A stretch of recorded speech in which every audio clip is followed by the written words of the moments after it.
What's up, folks? Getting ready for a brew day here today. I didn't get to brew last weekend like I wanted to. Something came up, but today's like a Thursday before Easter, and I took the day off today since I don't get really an Easter break Friday or Monday, so I'm taking my day today and try to slip in a brew day while I'm at it because I'm behind on my brewing. And for this video, I thought I would go into something that I had been meaning to talk about. If you look probably 3 or 4 videos back, you'll see a video called Barley Crusher Stuck Sparge, I believe is the way I titled it. And my first use of the Barley Crusher when I got it, and there's the old Barley Crusher station if you haven't seen it, that I built. When I used that Barley Crusher for the first time, 13 pounds of grain, maybe somewhere around in there, in my Coleman Extreme, with the stainless steel braid. Let me get it open here. Most of you see my videos know what I use, but I had a stuck sparge, and it was my first stuck sparge. But I did have a much better crush using the Barley Crusher for the first time, obviously, than I had any of my previous batches where I had bought my grains pre-crushed from, you know, Austin Home Brew Supply or wherever. I don't know that that's the problem, or that was the problem, but I'm assuming it was. So anyway, when I put that video, I did a little video and put it on YouTube, obviously, and out on homebrewtalk.com, and people jumped all over it. And the 2 things that people suggested the most, one was rice hulls, which is what people commonly use to keep from having a stuck sparge. And the other highly suggested option was wet milling, or malt conditioning, I guess are the 2 terms it's mostly used for it.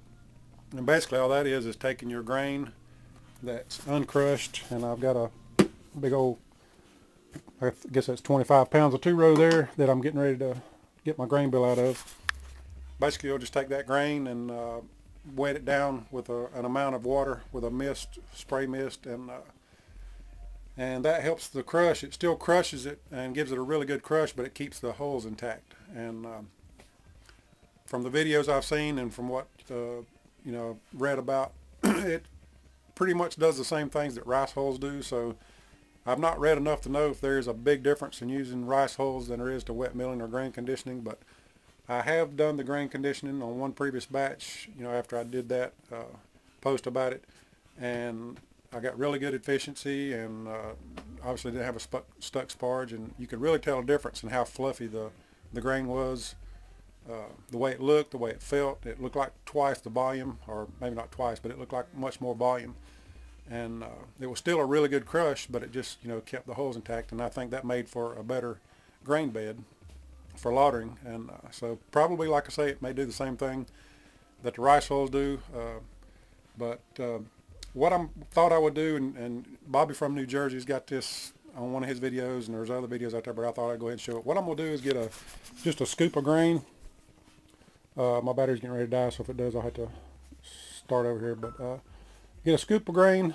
1 scoop I'm going to run through the mill dry, and the other scoop I'm going to mist down a little bit and run it through wet milled or malt conditioned, I guess as you say, and I'll show you the difference in the 2 and what they look like. Okay, check it out. Got 1 scoop of grain that you just saw, that size scoop. I got 2 of the same size scoops. 1 scoop was regular dry grain run through the barley crusher, and then the second one was conditioned with just a little bit of water, spray mist, set for a little while. And here's the 2 differences. My camera doesn't zoom very well, so I'm hoping you're going to be able to see this, but that is the regular crush, and this is the wet milling or malt conditioned crush. And you can see just how fine of a crush this is. And this was the factory setting, 0.039 on the barley crusher. And this is, I can feel it's much more fluffier, and you can see how much more the hulls are intact. And you can kind of see, I said it looked twice as big. It probably doesn't show it here, but when you get that thing in the old mash tun, the volume just seems to be more, and obviously I guess it is more if the hulls are more intact. But like I say, I don't know if you can make a difference on using rice hulls or just doing, saving the money and doing wet milling, malt conditioning, and going that route. But I think I'm gonna keep on doing it. And I use that big container right there, and what I do is I usually have anywhere from 10 to 14 pounds of grain in my grain bills. And I'll just pour it all in there and take my little spray bottle, and I think most people use 3 to 4 ounces for 12, 13 pounds of grain, somewhere around there. So, and just work it around. Some people let it sit 15 minutes. Some people let it sit for an hour or two. So, again, there's variances in how everybody does it. So, there you go. There's my little wet milling, malt conditioning suggestion for you.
11 pounds of 2-row and 1 pound of Crystal 60.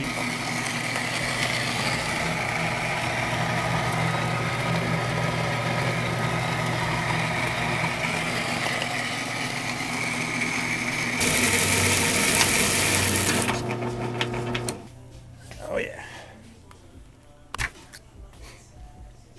Nice 12-pound grain bill. Like I say, it's 11 pounds of 2-row, 1 pound of Crystal 60, and you see how the conditioning did. Left the nice intact holes, but it's still a really good crush. Always calibrate your thermometer. Mine's usually about a degree off, and right there you see 31.1, 31.3. So always add a degree to mine. Is that right? Add a degree, yeah. Just in case you were wondering what the rest of this grain bill is, I told you the grains. It's 11 pounds of 2-row, 1 pound of Crystal 60, and there you can see my pH2 stabilizer. For the bittering hops, it's going to be 1 ounce of Chinook 10% alphas at 60 minutes, and at 15 minutes we'll have an ounce of Cascade and an ounce of Centennials. And the original recipe I had come up with, and this is another Jeff recipe, one I created my own, there would have been 2 ounces of, I think it was Centennial, or maybe, no, I think it was another ounce of Cascade and another ounce of Centennial at flame out. But I didn't have any more Centennials. All I had was like a ½ ounce left over and 3/4 of an ounce, which I could probably do that, and I still may do that, and just finish it off with the Amarillos. But I do have plenty of Amarillo on hand, so I may just do well, it would be a quarter of an ounce of Centennial and a half ounce of Cascade, and that would put me at 0.75. I was trying to do my math here, so that'd leave me with putting like a 1 1/4 ounce of Amarillo with those two. I don't know if I want to do that or what. I need to order some Cascade and Centennial. I just hadn't done it because I'm going to dry hop as well with like an ounce each.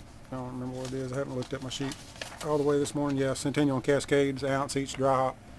So that's just another IPA I've come up with, trying to get some different flavors, doing a little something different. I'm not going to stop making IPAs because that's what I love. So I want to do like I've had a recipe from one of my YouTube friends forever. It's a rye IPA that I want to try. And the Frozen Toes is going to be coming forever because that's one of my favorite beers I've made. And maybe in this video or maybe in a separate video I'll show you what I've got on tap right now and what I've got going and what I love. So there you go. This is yet to be named, so we'll see what happens. So I got my strike water heated up to about 175, 80 degrees, somewhere around there. I thrown it in the old mash tun, preheated it, and got distracted. Actually, I couldn't find my thermometer because I'd stuck it in my bucket of grain to see what my grain temperature was. I couldn't find it. But anyway, I got the grain in there and got her all stirred up, and I was shooting for 156, and I got 155, so I'm tickled to death with that. Let's take a peek. Quick peek. I'm going to throw a blanket over this bad boy, and when I added my strike water to the mash tun to preheat it, I had cleaned this thing out really well and got the lid shut, I thought, when I stored it until today's brew day, and evidently I didn't shut it good enough, because when I poured my strike water in there, I opened the lid in a little bit to check my temperatures, and there was a nice spider floating around in there that had been boiled up by the 180 degree temperature of water. So might have to use that in the name for this IPA, right? Always looking for a name, so there you go. Anyway, we're going to let this thing rest for about an hour, and that reminds me I need to start my timer.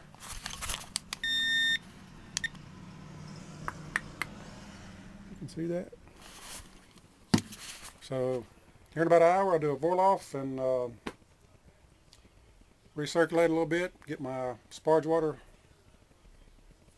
heated up. I put 3.75 gallons of strike water in here, and I usually get about just a little over, I think that I've got the numbers written down here,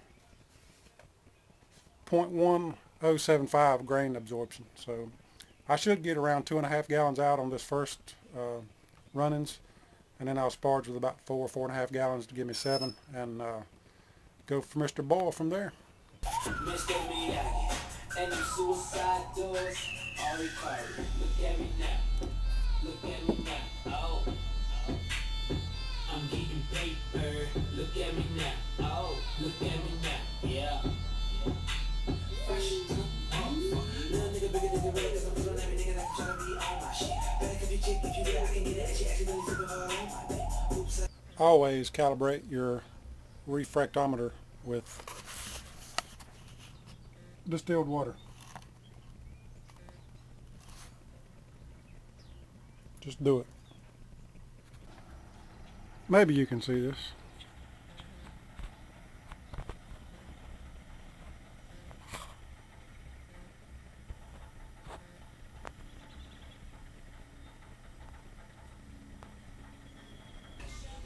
Like I say, I haven't videoed every little step of this. I mean, it gets kind of redundant on your brew day when you do the same old, but anyway, I got 2.5 gallons out of my first run-ins. I started out with 3.75 gallons, and by the time I drained my first run-ins I had 2.5, like I just said. So I added 4.5 gallons of sparge water, and there's my tinfoil where I poured my boil off back over there so as to not channel it, and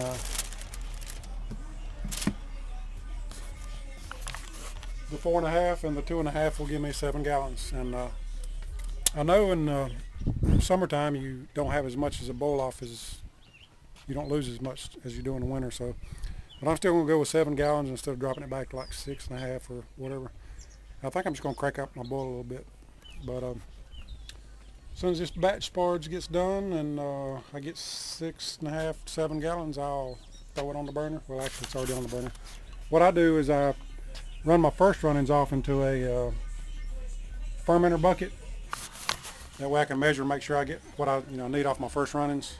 And then I bring my burner back in here and set my keggle back up on it and do my batch sparge, my second runnings into that. That way I'll get it back up to whatever, and then it's not so heavy the first time. And then after that, it's already on the burner. And if you've seen my videos, I got the little dolly made and it's already on the burner, so I can roll that right out here and hook it up to the tank and crank her up and start my boil. So there you go.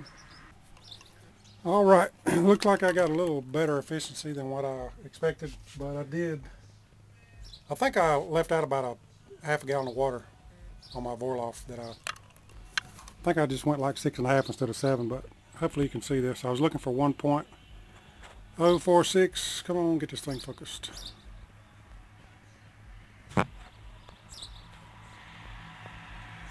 And if you can see that, it's like 1.048 or 9.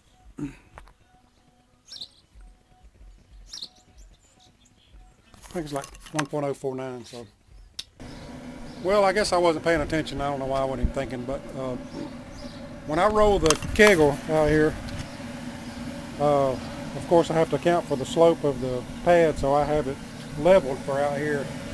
And I knew this, but I wasn't thinking. When I've got it sitting in here, it's off level, and of course that makes my sight glass off level. And if you can hear this, then I did come out exactly right with my pre-boil volume, which was 7 gallons. If you can see it there, bobbing a little bit. So it looks like I did a little better on my efficiency. I don't know how much. I haven't put it in yet, but like I say, I was shooting for 1.046 on my pre-boil gravity, and I got 1.0489, somewhere around there. So a little over 75%, 75 to 80%, and I'll take that every time. Folks, I think after I kill this spider, I will end this video. There's no sense going through the rest of the process. You know how it works. And I'm eating chips and drinking beer, and my boil's going. Got my 60-minute boil going, and got my first hop additions going, the Chinook. And one last thing I was going to say is, oh, I don't know if I've mentioned on this batch, I'm using USO5, 2 packs of that for the yeast. But I've always used either 1 gallon paint strainers or 5 gallon paint strainers for my hop additions, and I've started out using 1 gallon ones, and would do like one paint strainer bag per hop addition, and then I got the 5 gallon ones and just dumped them all in there and kind of tied a string around it and hung it over into the boil kettle. And I know they got these hop spiders that some people use that's got the PVC that you drop your hops down into and all that. But the brew before this one, which was the frozen toes that's on tap now, likes about maybe it's carbonated, but it likes another couple of days to be right. But I ain't gonna swear to it, but I believe, and that is the first beer that I did away with the hop bags. I just tossed them in the boil kettle, let it run into the fermenter, didn't worry about cold break or hops going into the fermenter. And I really feel like I'm getting better hop utilization doing that. I've had a couple of glasses of that since I've got it on keg and or on tap in the kegerator, and I don't know, it just seems like the difference between this Frozen Toes IPA and the previous batch where I used hops, where I used a paint strainer bag, I just feel like the hops are more prevalent and get more flavors and bitterness. So I'm gonna say screw the paint strainer bags. I'm gonna do away with the bags altogether and just start tossing the hops in there and go from there. Unless I start getting some crazy weird flavors or something, I don't see a problem with it. So it all settles out anyway, right?